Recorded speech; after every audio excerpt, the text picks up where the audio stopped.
From the National Newsroom of the Canadian Press, I'm Karen Rebo. Emotions will be flowing in a Winnipeg courtroom today when families and supporters of 4 Indigenous women slain by an admitted serial killer will address the man for the very first time at his sentencing hearing. A judge convicted Jeremy Skibitsky last month of first-degree murder in the 2022 killings.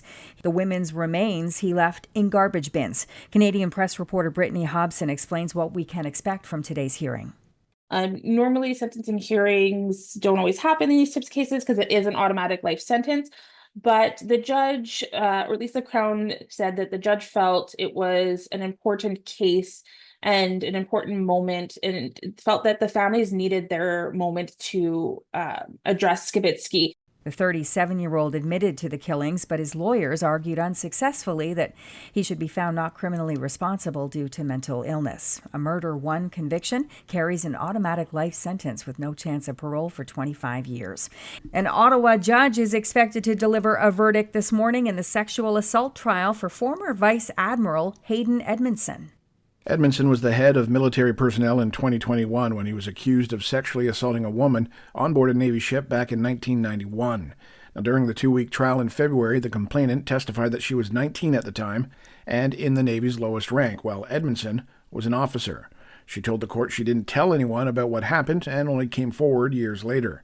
Edmundson pleaded not guilty and, during his own testimony, denied having any sexual contact with the woman. Rob Westgate, The Canadian Press.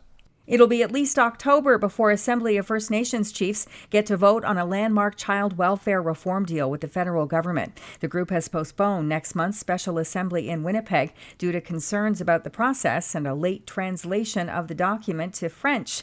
The agreement proposes $47.8 billion worth of reforms.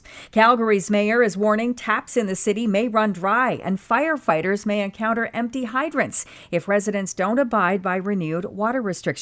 Calgarians sent 530 million litres down the drain on this week's first full day of the new round of rationing. That's 80 million beyond the cap the city has set, while a troubled water main undergoes more repairs over the next month.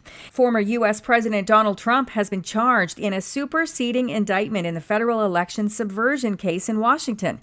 Special counsel Jack Smith is narrowing the indictment following last month's landmark U.S. Supreme Court ruling on presidential immunity. Reporter Aaron Katersky has details.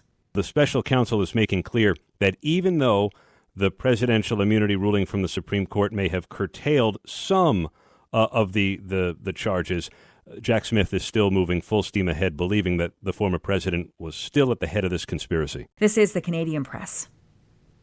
In sports, Montreal's Gabriel Diallo is the only Canadian still standing in the singles draw of the U.S. Open tennis tournament in New York after opening round action knocked out 4 Canadian heavyweights. Diallo defeated Jean Muner of Spain in a grueling 4-set match. He'll have the day off today to prepare for tomorrow's match against 24th seed Arthur Fils of France. Knocked out after losses yesterday were Bianca Andreescu, Leylah Fernandez, Felix Auger-Aliassime, and Denis Shapovalov. The Toronto Blue Jays will send right-hander Chris Bassett to the mound tonight at Fenway Park. The Red Sox beat the Jays 6-3 last night.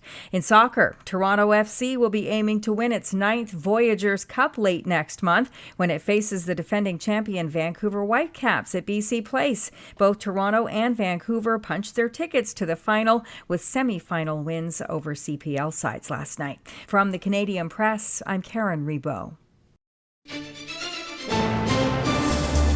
Thanks for listening. Don't forget to follow and subscribe. For more of today's top stories, visit thecanadianpressnews.ca.